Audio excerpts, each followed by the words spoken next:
Jangan terlalu terpedaya dengan dunia, karena yang kita kejar itu di dunia pasti ditinggalkan. Pada akhirnya kita pulang. Jangan sampai persiapan kita untuk pulang lebih sedikit dibandingkan dengan pekerjaan keras kita demi tempat transit.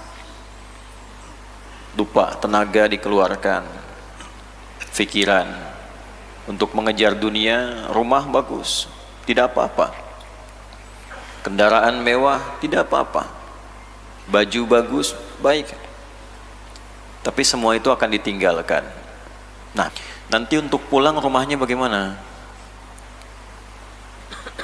Bagaimana bekalnya? Persiapannya bagaimana? Sedangkan orang cerdas itu adalah orang yang menyiapkan bekal yang terbaik di tempat yang dia tuju. Jadi orang yang sering merendahkan dirinya kepada Allah, itu Allah akan tinggikan derajatnya. Ke Allah tuh kebalik dengan manusia jauh. Jadi kalau, maaf ya, kalau dengan Allah itu sering seseorang meninggi, Allah pasti rendahkan. Tapi kalau sering merendah, Allah pasti tinggikan. Jadi orang-orang yang sering ruku dan sujud dalam hidupnya, itu pasti derajatnya diangkat oleh Allah. Walaupun standar kehidupan sosialnya menurut manusia itu biasa. Kemuliaan sholat subuh itu dimulai sejak waktu fajar, matahari mulai keluar sinarnya untuk membelah gelapnya malam, itu sinarnya disebut dengan fajar. Nanti subuhnya saya terangkan di akhir. Sinarnya membelah kegelapan malam, fajar shadiq. Maka pada saat itu bukan hanya sholatnya yang punya keistimewaan seperti sholat asar tadi, tapi semua bacaannya langsung dijawab seketika oleh Allah Subhanahu wa Ta'ala, dipersaksikan oleh seluruh malaikat dan dijawab langsung oleh Allah Subhanahu wa Ta'ala. Jadi kalau Anda berdoa, maaf, doanya lebih cepat terkabul kalau dipanjatkan dengan cara yang benar dan khusyuk. Kalau Anda istighfar, langsung dijawab. Kalau kita baca Quran, pahala langsung dituliskan berlipat. Itulah kemuliaan waktu fajar. Jadi Allah sendiri yang menyampaikan, bukan cuma sholat yang penting, semua bacaannya itu langsung didengar, langsung direspon, langsung dipersaksikan. Makanya tahajud itu kenapa utama walaupun sholat sunnah? Karena memang malam ini kita bisa melepaskan dari kepenatan dunia, menghilangkan dari berbagai macam perhatian yang memungkinkan kita tidak khusyuk dalam ibadah. Kalau siang kan yang lihat banyak, ya kan?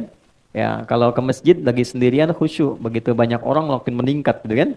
Nah, kalau malam siapa yang mau perhatikan? Riaknya tipis, ya. Kemudian sum'ah pengen didengar orang juga tipis karena nggak semua orang bangun. Nah, makanya kalau ada masalah yang urgent ya, teman-teman yang ibu ataupun teman-teman yang ikhwan, biasakan bangun malam. Minta sama Allah. Ya, waktu yang paling enak itu kalau sekarang subuh misalnya jam 4:44 lah ya, kurang lebih gitu ya. 4:44. Misal Anda bisa bangun dari 3:30, jam 4 gitu.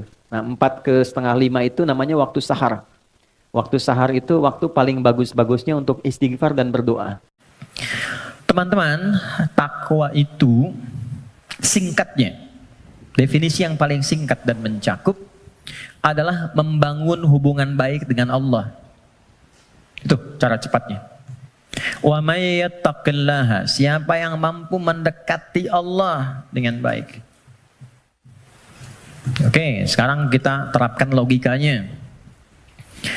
Kalau kita punya persoalan, bukankah kita akan berkonsultasi kepada orang yang kita duga mampu menyelesaikan masalah kita? Ya kan? Sekarang, pertanyaannya, siapa yang mampu menuntaskan dan maha memiliki solusi dari semua masalah yang ada di muka bumi? Bukankah Allah? Bukankah yang punya solusi Allah? Yang punya harta Allah? Yang punya ilmu Allah? Karena itulah kita sering minta kan? Ya Allah, ya Allah, ya Allah. Pertanyaannya, apakah setiap yang meminta itu punya hubungan baik dengan Allah? Ketika Anda dalam sholat mengatakan iyyaka na'budu wa iyyaka nasta'in, itu kalimat itu langsung dijawab oleh Allah. Ini perjanjian antara aku dengan hambaku. Wali abdi, dan untuk hambaku kalau benar sholatnya sampai detik ini, apapun yang dia minta, aku akan kabulkan sekarang. Yang akhir hidupnya mengucapkan la ilaha illallah, masuk surga. Tapi jangan dikira mudah, silakan latihan sekarang, tapi nggak pernah sholat, belum tentu itu bisa. Yang sholat aja belum tentu tuh kalau sholatnya nggak benar, apalagi yang tidak sholat. Orang tua itu tidak ada batasnya dan tidak dibatasi dengan kematian. Jadi kalaupun sudah wafat, bisa kita bersedekah diniatkan untuk orang tua yang sudah wafat itu. Bentuknya banyak. Misal, kalau waktunya kurban, kurban atas nama orang tua, boleh?